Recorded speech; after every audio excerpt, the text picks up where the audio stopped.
Not all stuff. Actually, I can be more specific on what Okay. stuff, but more on the hardware side rather than the software Oh, side. okay. Yeah, no, I know the software needs some love. All right, now I will call to order the second monthly meeting of the Village of Shrewsbury Board of Trustees. Trustee Hannon is doing something Little League related in another town, so he may or may not make it. And I'm just trying to find out.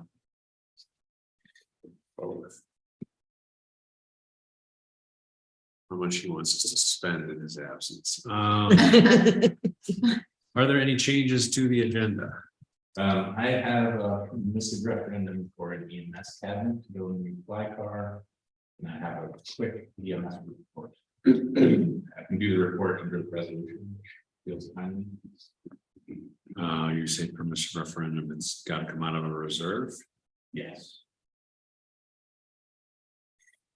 I've got a request for approving a quote for a plate tamp from the DPW. And then I also saw Tom's letter is in the Dropbox. I don't know if you wanted to talk about that. We don't need Okay. board authorization RFP. Okay. That's that. We would just need board approval depending on what the cost is going to be. Anything else? Any other changes to the agenda?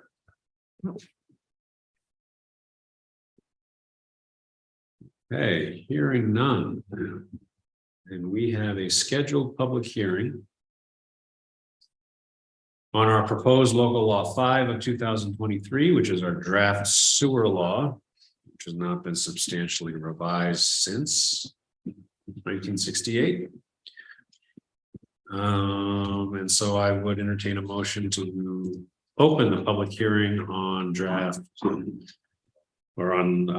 draft local law 5 of 2023, the draft sewer law. So moved. All in favor? Aye. And so we are in our public hearing for our draft sewer law. Anyone from the public would like to comment on it? Now is the time. Two members of the public present in person and no members of the public present online presently. Nothing quite so fascinating as sewer laws. And for the record, this largely leaves residential sewer, the sewer rules more or less untouched. There are some enforcement language that has been changed. It is a much longer law than the old one, due mostly to inclusion of DEC and EPA mandated language. This has been reviewed by our village attorney in depth.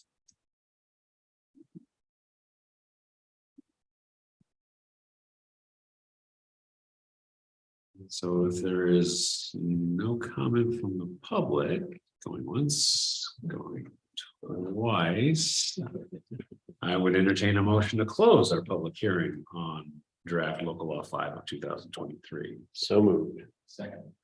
All in favor? Aye. Okay, now we did not get resolutions.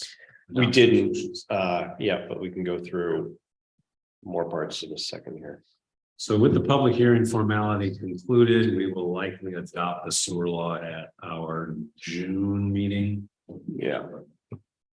We will be reviewing the seeker on this sewer law here momentarily. And with that, we'll move on to item number 4, which is our first public comment period. If any member of the public would like to comment on anything, I'm assuming not sewer related. Oh, is this privilege support? Yes. Okay. Please do. Can I hand out something or? Sure. Okay.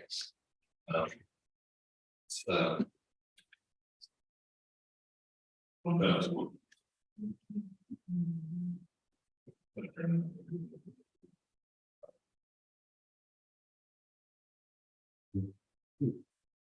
I'm sorry. So you share, you got no problem. Sure. This is number 2 bigger, because I think that's our. This has to do with flag lots. I know you guys currently, the zoning is, I think it's still with you, but you referred it to the committee for review and recommendations. I think, okay. So a lot of things were said at the public hearing. Glanced over briefly was flag lots, and which kind of piqued my interest. And so did a little deep dive, and I'm wondering if there's some spaces where there's an unintended lapse in oversight. So there's some lots where currently you can just put one house, and now you can put two plus an ADU. It's gonna, greatly increase the number of allowable flag lots, because reducing the lot size makes a whole bunch of things eligible to be flagged. And various issues that relate to that. And so I pointed out issues with flag lots that have more than one structure on them. You've got access issues, especially related to fire and safety. And what else do I have to add? I think it's sort of self-explanatory there. These were just some thoughts. And my thought was that since this has now been reviewed to the committee and you guys are thinking about it, instead of bringing this up later at the public hearing, and you guys are like, wish we had thought of that earlier, or maybe you say, we already thought of it and it's not a problem. That's all great. So just sort of my little deep dive on flag lots.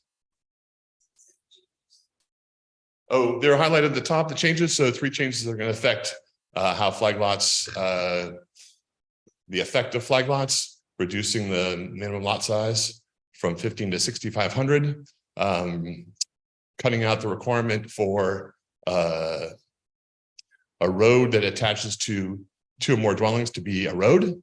So now that just has to be a driveway. Clearly that could be an issue, especially if the driveway is long.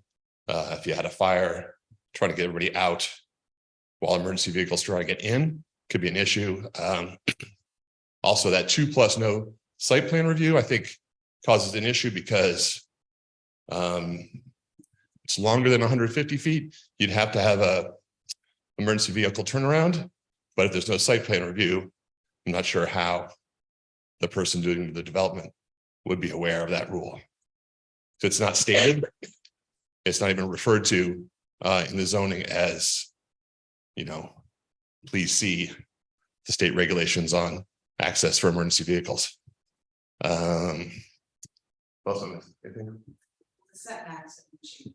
Setbacks are changed, right? So going from 35 setback on a flag lot to 15, that's going to definitely allow more stuff to be developed on any given lot. And I think that's it. Or if you have any questions, you can shoot me. Does that make sense? It does. Okay, cool. Did you submit that electronically? I'm going to. I just finished it. So I'll put it in the. Okay, cool. All right. And I may even make the maps more readable. Okay. All right. Oh, Right. we didn't have to. Yeah, I guess that's it. So thanks, Rose.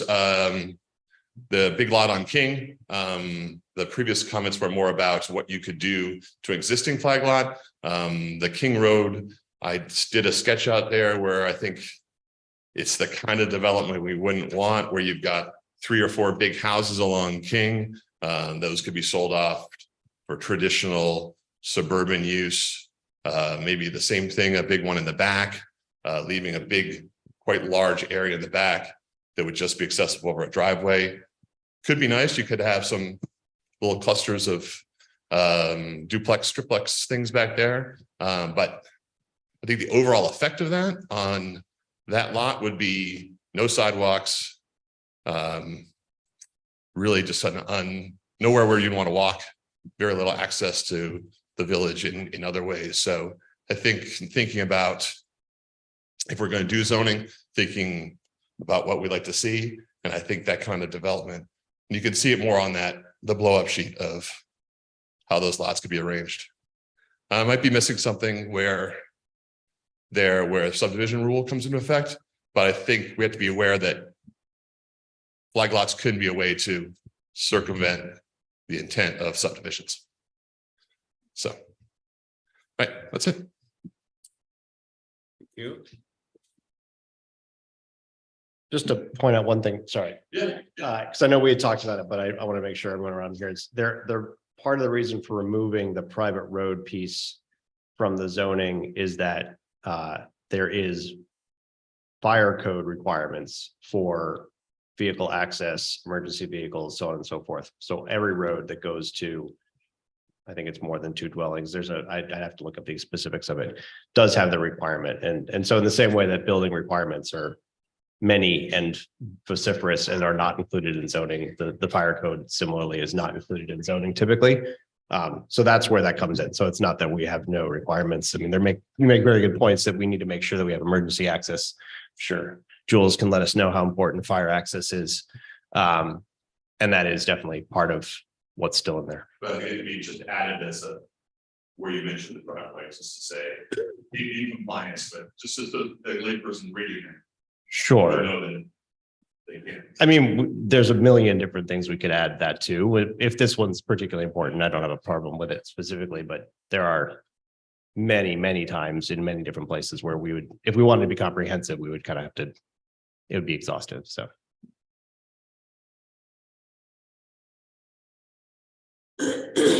Rose, did you have something you wanted to add? So much shorter. I was just going to add that the drawing that Tony did of that lot looks kind of goofy, but apparently this really does happen where in order to basically save the cost of putting in proper roads, they'll just flag lot an entire development. And then it just creates a lot of issues down the road. So it's just something to keep in mind when we're redoing the zoning. You know, there's lots of flag lots around town that are available for development, but this will really increase the amount of flag lots that can pop up in people's backyard. Sort of that combination of the smaller acreage, and you only need, 30 feet wide, and now the setbacks are less. So it just might be something that people haven't looked at yet. Thank you. Any other public comment?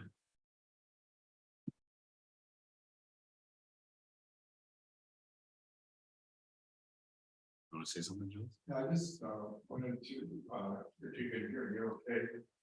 I just wanted to suggest that when the next announcement goes out of what's going on in the village, that one of the questions, which would be an interesting one, is for people who read that, see if the folks who left their lawns long, how can I keep from mowing? The whole idea of not mowing, just to a kind of feedback you get from folks who didn't mow in terms of, did they see bumblebees, did they see mason bees, did they see, in other words, if we're looking at the environment and improving it. Annie and I drove all the way down Pennsylvania Avenue this afternoon and then came all the way back. And there were 2.5 yards that were not mowed. Yeah, one of them is ours, and come by and look at ours, and come by and look. You just mowed yours, did you mow it? The front a little bit, yeah. That you'll have to take that up with my wife, though. She's got more at stake on both sides of the problem. Just a little thing, and people can write back and you can keep a little record of who mowed and who did and where they got that was okay. Yeah, that's all. Thank you. Okay. We have another public comment period at the end. If anyone has anything to add later. Item number 5 on the agenda is old business. We have a vacancy on our ZBA due to longtime ZBA member Phil Carubia choosing not to stay on when his term ended in April. That seat has remained vacant until tonight.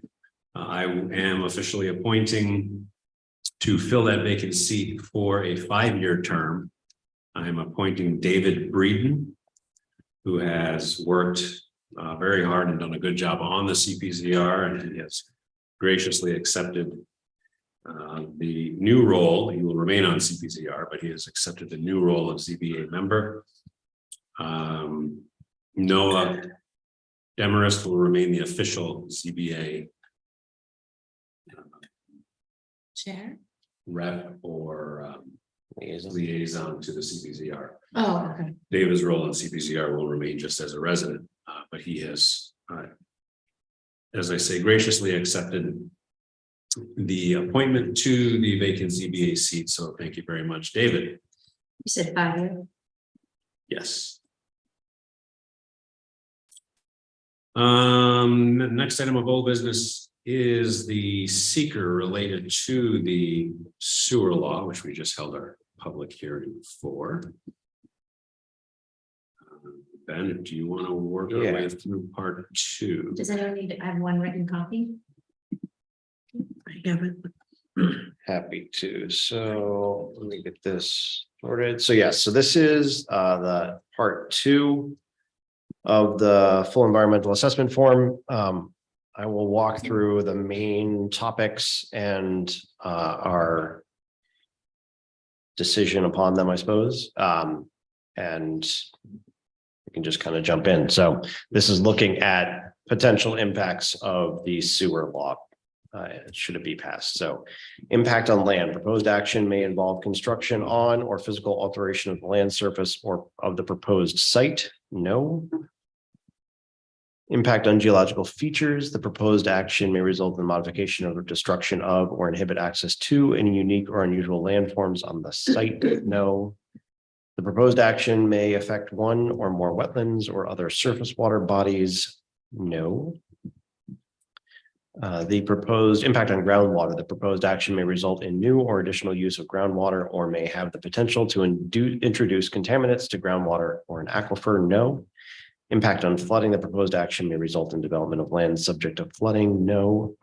Impacts on air. The proposed action may include a state regulated air emission source. No. Impact on plants and animals. The proposed action may result in a loss of flora or fauna. No. Impact on agricultural resources. The proposed action may impact agricultural resources. No. Impact on aesthetic resources. The land use of the proposed action are obviously different from or in sharp contrast to current land use patterns between the proposed project and a scenic or aesthetic resource. No. Impact on historic and archaeological resources. The proposed action may occur in or adjacent to a historical or archaeological resource. No. Impact on open space and recreation. The proposed action may result in a loss of recreational opportunities or a reduction of an open space resource as designated in any adopted municipal open space plan. No. Impact on critical environmental areas. The proposed action may be located within or adjacent to a critical environmental area. No. Impact on transportation. The proposed action may result in a change to existing transportation systems. No. Impact on energy. The proposed action may cause an increase in the use of any form of energy. No. Impact on noise, odor, and light. The proposed action may result in an increase in noise, odor, or outdoor lighting. No. Impact on human health. The proposed action may have an impact on human health from exposure to new or existing sources of contaminants. No. Consistency with the community plans. The proposed action is not consistent with adopted land use plans. No. Consistency with community character. The proposed project is inconsistent with the existing community character. No. And that is the last section, all 18. So if there's any questions or concerns on any of that, it does talk about all the relevant parts in the part 1 that this refers to. But in general, as is often the case with these kind of law passages, that the law itself is not actually making an impact. It would be any subsequent issues that might stem from this law, and those would go through their own seeker requirements as necessary. Any questions from the board? On the FEAF part 2. No.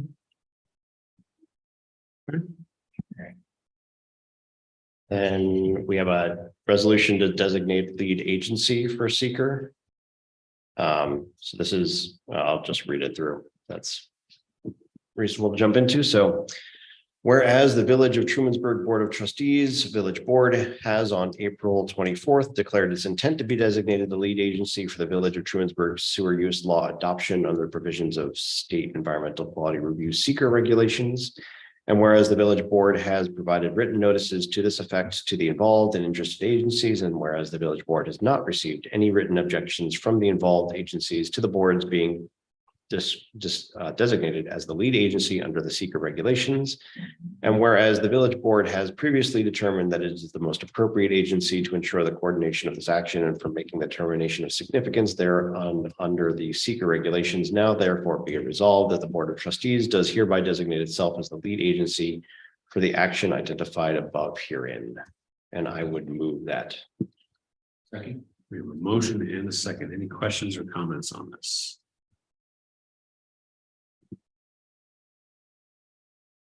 Timeline would be first meeting in June, right? Yeah.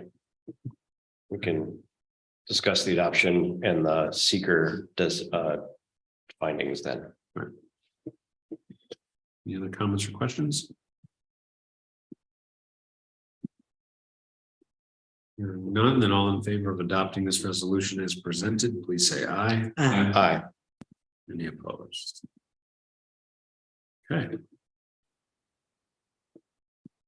Good to go. That's all. Any other items of old business?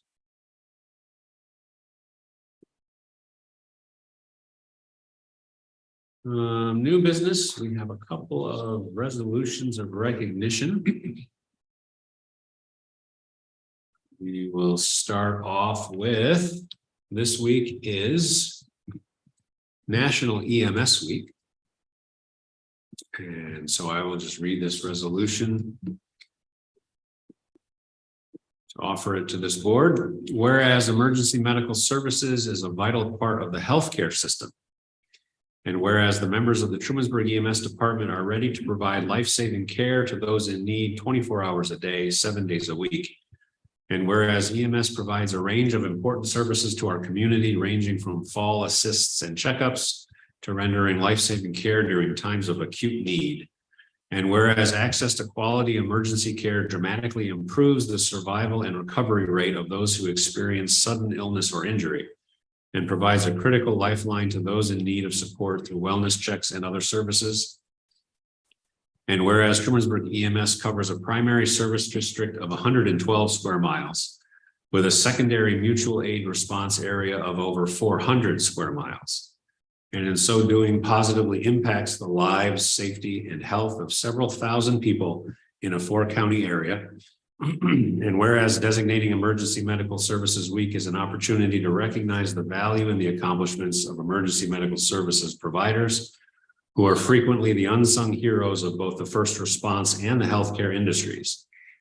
Now, therefore, be it resolved that the Village of Trumansburg Board of Trustees, excuse me, in recognition of the aforementioned, as well as the federal declaration of similar intent, does hereby proclaim the week of May 21 through 27, 2023 as Emergency Medical Services Week with the EMS Strong theme of EMS Week, where emergency care begins. And be it further resolved that all are encouraged to observe this week by contacting your state and county representatives about the critical role that EMS plays in the health and safety of residents and visitors to the state of New York. Would someone like to move that? Second. Motion and a second. Any comments? Yeah, that's excellent. That's really, really thoughtful. Did you write that? Just bits and pieces of it. Really And good. Ben Carver also had a hand in writing it. And the template was actually provided to us by the Tompkins County Department of Emergency Response. Any other questions, comments? Hearing none, then all in favor, please say aye. Aye. Aye. Any opposed? So welcome to National EMS Week. And not to be outdone, we also simultaneously are celebrating this week National Public Works Week. And so I will read a resolution of recognition for our guys in the DPW. Whereas public works professionals focus on infrastructure, facilities, and services that are of vital importance to sustainable and resilient communities. And whereas these infrastructure, facilities, and services could not be provided without the dedicated efforts of public works professionals who are responsible for rebuilding and improving our village's water supply, water treatment, and solid waste systems, roads and sidewalks, public buildings, and other structures and facilities essential for our citizens. And whereas it is in the public interest for the citizens and civic leaders in the village of Trumansburg to gain knowledge of and to maintain an ongoing understanding of the importance of public works and public works programs. Now therefore be it resolved that the Village of Trumansburg Board of Trustees, in recognition of the aforementioned, as well as the federal declaration of similar intent, does hereby proclaim the week of May 21 through 27, 2023 as National Public Works Week.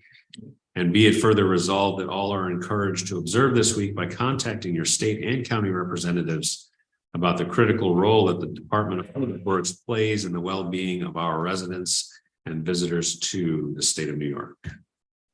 And I would entertain a motion to adopt that. So moved. Second. A motion and a second. Any comment?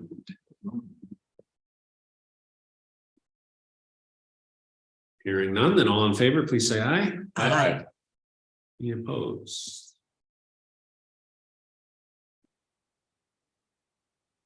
We'll be able to get those published this week, yeah.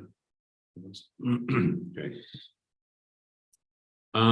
We had some additions before we get to, well, let's get to item C first. Grassroots water use requests. So Grassroots is planning for their festival again, and as has happened in previous years, they're requesting the use of water via metered connection to the fire hydrant closest to the camping area on Falls Road.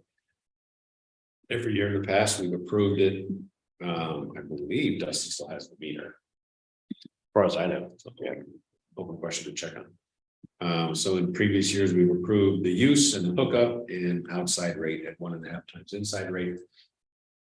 And so if we approve it now, then we'll have that box checked. And as of starting this year, we also have 2 new fees related, a water hookup fee and a water testing fee. And those are on the water and sewer rate page as well. That was after talking with Dusty and kind of trying to calculate the amount of time that they spend. So this was new to me. Not only is there time to actually set, hook up the hookup for them to use, that makes sense to me, but the health department requires them to do continuous water testing. So every day they're going out, they're pulling water, they're getting a test. And so we have a fee per week essentially to accommodate for that time that they're doing that. Okay. Any other comments or thoughts?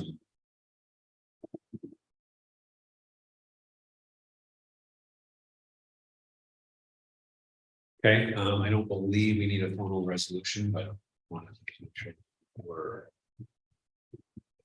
the consensus was that there wasn't any issue with allowing them to hook up through that method. Do you want the rate noted in the minutes?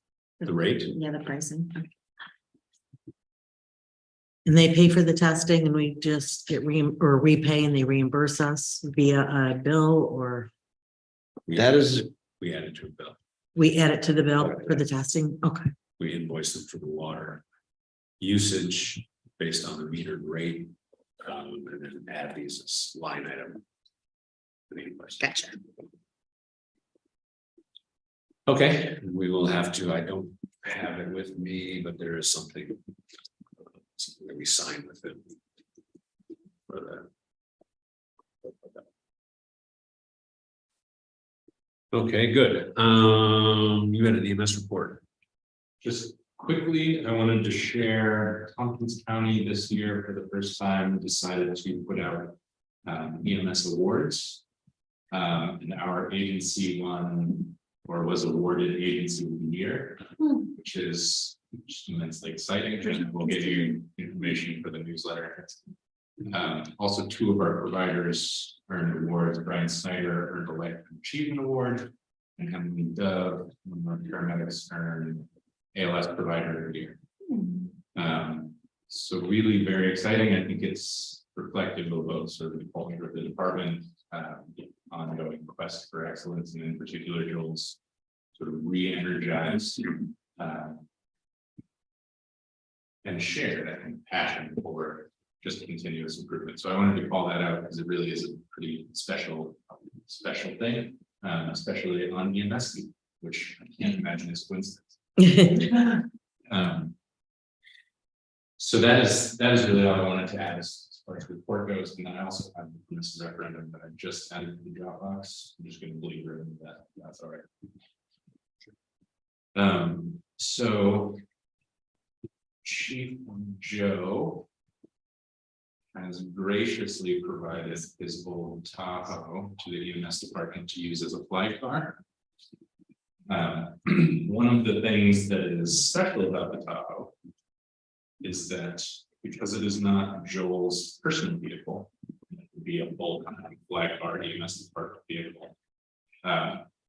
We can do some things to it that we were reluctant to do to Joel's vehicle.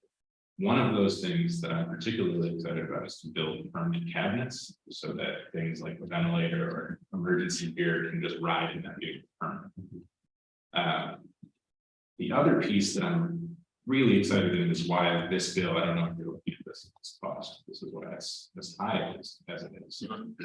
Is that because the Tahoe is fairly long and the trunk is fairly large, it is big enough to put a patient in the back. So many years ago, and Vernon will remember this, sure, smile on your face. We had several public meetings brought about by, I think, a lot of fairly valid complaints that our ambulances couldn't go down snowy driveways. Right, in the winter, we couldn't reach more remote locations. Obviously, it's not as remote as Gorge or something along those lines, but my driveway, even in the winter, not conventionally. So this cabinet is sort of a cross between a supply cabinet and it has a room for a structure. So in the case of someone in a difficult driveway in winter, someone in sort of a rutted out situation at the end of for whatever reason, this would be able to do that. Now I'm springing on all of this on all of you kind of out of the blue, so there's no real pressure if there's any reservations. But if everyone's on board, I would like to, just get it moving. But however that goes, happy to take questions or to talk about it more. One thing I will note is that we could not find more companies that make this thing, which is why there's only the one quote there, which is not super surprising in the EMS industry, but just to note that 7,160.20. That you would like to take us out of which? Oh, actually, so vehicle reserve in the permissive referendum, I have the wrong thing written. So I think I put equipment, but Joel asked for vehicle, so we'll have to edit that. If we do want to move forward, I'll read it out with the right word. Any comments or questions about this, either conceptually or specifically to the quote? How often do we use that? Did we use that car for? Like when we were using Joel's car? Oh, constant. Constantly, yeah. Multiple times a day. Yeah, so I would say that's definitely a good investment. Yeah, well, I mean, that piece that's not this. So this would be used much more. The cabinet piece would be used daily for sure, just because it holds equipment that's used very. So it's frequently. movable? Or is it a permanent part of the vehicle? Or is it something? That It's can be- installed Oh, it's permanently. installed, okay, Because the design is that it can hold a patient, okay, right? gotcha. So you can put it backboard on it. Okay, now I'm visualizing what Yeah, it is, okay, gotcha. There is I believe I put it. Yeah, Okay. there's a spec thing there, which All right, I Not- see, Not really the right word, sorry. okay, But so this actually folds up and down. So in normal use, it would be like this in this Mhm. configuration, and that's equipment. You probably have a bag here. There's Right. a fairly large BLS bag that's like a 50, 60 pound bag. But if you needed to, that would go down, and then the seats in front Mhm. could go down. So it's sort of an expanding. Hmm. It's really quite perfect as far as Yeah. this goes, it's in every way, except that the cost is substantial. I mean, to be able to have another vehicle that can transport people for, So this, I mean, you could never do a, down the highway transportation with this, right? this is to kind of get you up the, I see. Yeah, 100%. Sorry, I should have made No, that clear. that's good, So yeah. this would be a backboard. So this is, you would bring someone, imagining it is a lake road, you would bring them up to a spot where Right. the ambulance can be parked to transfer them so that they can be transported to the hospital. No, And- it still seems like a wise, I mean, everything in EMS costs so much that this number doesn't particularly faze me, and it seems the use in squirrely situations seems valid. Mhm. Oh, I totally agree. Yeah, I do too. All right, well, in that case, let me pull up the. Yeah.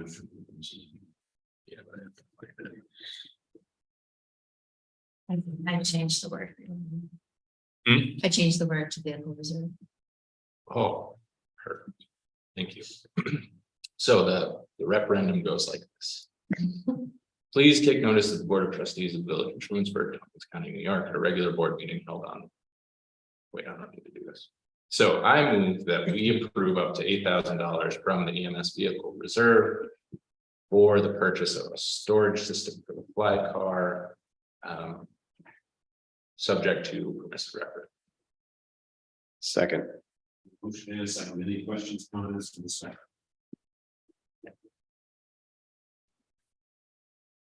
Done, and all in favor, please say aye. aye, Any opposed? Publishing, taking on it. Yes. Anything else for EMS? Nope. DPW equipment. yes, so Dusty has been working with Jessica, thank you for getting all the numbers for the different accounts and whatnot squared away. And has just shy of $3,000 left in DPW equipment line for the year. And is suggesting or recommending that they buy a plate tamper for paving. So, keeps everything tamped. Tamper. The one that they have is, in his mind, a few decades old and was used at the time, not in good shape. So here in the Dropbox, there's a 2023 plate tamp quotes. There's 3 quotes in there. He's specifically the last one, which is from JC Smith Incorporated, which is the one we're going to go with. Actually is 2 quotes. One is for a smaller tamper than they're looking for. But the LF 100 is the one that they're looking for. So this is a $2,440 for a plate tamp. And I would move that we approve that amount from the DPW equipment line for this plate tamp. Second. Motion and a second. Any questions, comments? Hearing none, then all in favor, please say aye. Aye. Any opposed? Okay, anything else from DPW? No.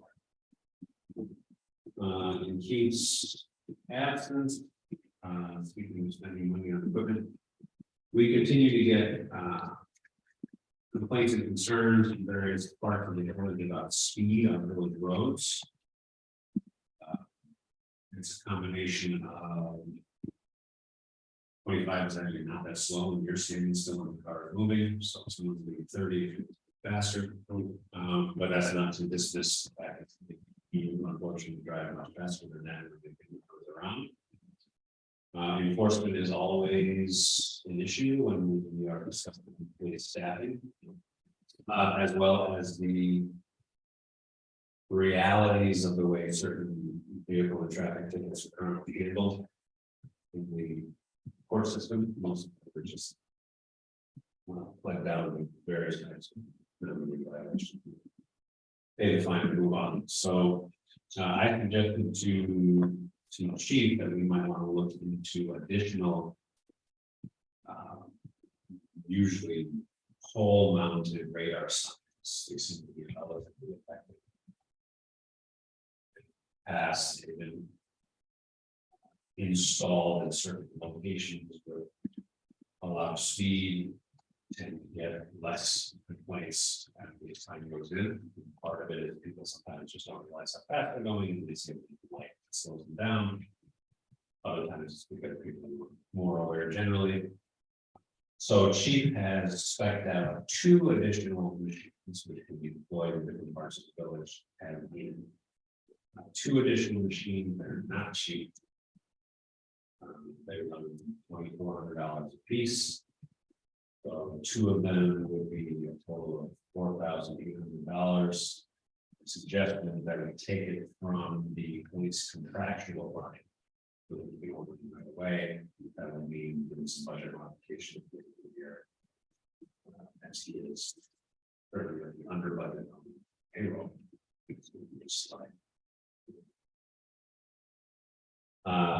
So before I offer it as a motion, just the thoughts, questions. People are trying to put speed bumps in and it doesn't fall around. Be nice if they had cameras and would just spit out a ticket. No, it would not. You guys should look into that. New York City doesn't allow. You just sell it. They can only do it, right? I think the old trailer version of this, that like. Freddie used to tow around was something like 8,000 or 9,000. I remember it being. It was more expensive It was because like it's substantial structure. I was imagining a much higher number. I believe, I'm not sure, I'd have to double check. These cameras may have speed recording, so they generate data, right, chief? You know, how many people are in fact speeding on Bradley Street at noon kind of thing. But at the very least, it's something we can try. It's something we can do proactively to try to manage speed on village streets. Any other thoughts on it? No, I think people do automatically slow down when they see the little blink there. Yeah, data, we do get it. Very useful. Yeah. It's a big complaint within the village of people speeding, so we have a lot of walkers, and not a lot of sidewalks, so. I will say that I think Ben and I have talked about this of walkers in the street versus sidewalks, and I'm more and more of the inclination that the more things we can put in the street that obstruct people, that slow people down, that give people that scare, Right. the better. And so like having walkers, I walk too. It's nerve wracking when people are going fast by you. But it does continue to reinforce people that there are people walking, you need to slow down. If there's an oncoming car, you got to stop and navigate it. And I think we've, as a society, gone too far towards let's have big roads and wide lanes and keep everyone separate. And that actually makes everything a lot worse. And I think we're very lucky in the village that in most cases, we have rather narrow streets and rather curvy streets in many ways. People are using them. And it does force people to be cautious. And I think this is a great step as well. And I think, you know, to go down that route of even more like, I've thought about it at points, should we be painting more lines and making things feel narrow? Street trees also help make things feel more narrow. There's ways that can kind of give someone driving the sense of like, oh boy, this is narrow. I gotta manage this a little bit better. So other things to think about. I think this is a great plan as well, but I just like saying that because I think people can easily go the other way and say, oh, to be safe, we should have sidewalks and wide roads. And that's really just the wrong way to go about it. Yeah, I agree. I remember when I first got my driver's license, driving down Cuba Street terrified me. Right. Because it was just so, it seemed so close in. Yeah. Cuba Street is legitimately. Yeah, it is. Right. And that puts the So fear of God in it you. does, it Exactly does. right, So you're yeah. creeping down that road, you know, so yeah, I do Yeah. see your point of view on that for sure. Yeah. All right, then, so I would entertain a motion to spend up to $4,800 to police radar machines out of this contractual. So moved. Second. Second. Well, I've been doing all night. Additional comments?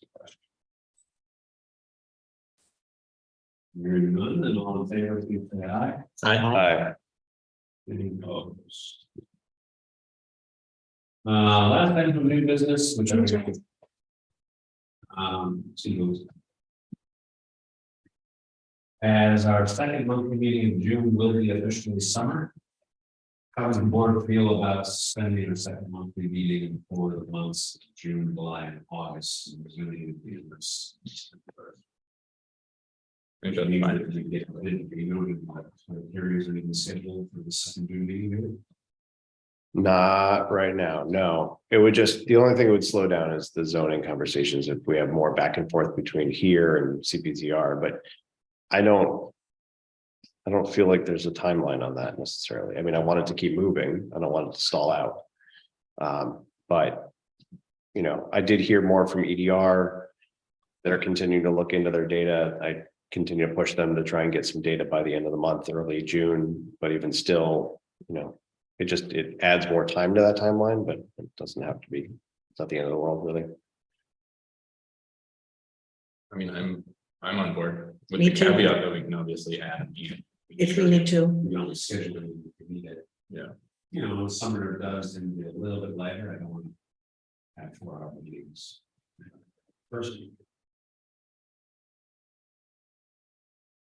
Kind of look at the list of things. I think we have too much next couple of months, so bogged down in meetings. With the voice. Yeah, I mean, you know, if we were to kind of move as quickly as we could, I could see us having conversations in July, or potentially August. So I think that's a real possibility if we want to kind of keep plowing ahead on it. If we want to slow down a bit, I think I'm finding I personally don't have a lot of opinion either way. I mean, I think whenever it's ready, it's ready.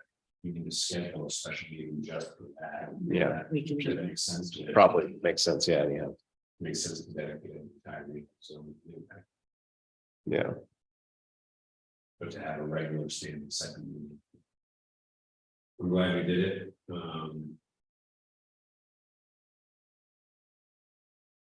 That's the best use of our time. Here in summer. We don't, our summer went that long to get. So, I mean, the flip side is we see this meeting and we're wrapping up possibly in an hour. So I see the value and I could see why, we don't need more of this per se. So yeah, maybe we just, cancel it unless we feel like we have a larger, more action-packed meeting. So around zoning would probably be the key thing there. So are you saying to only have one meeting starting in June? Right, so we'll notice the cancellation of the second meeting in June. Okay, so just wanted to point out, which I think probably is on all of your minds, and not necessarily mean you should have a second meeting, but we do have the water meter hardware to consider potentially before September, so it could be ordered, but I don't know if that needs to be. And then the other would be this IT project, which will be decided about in the June 12th meeting.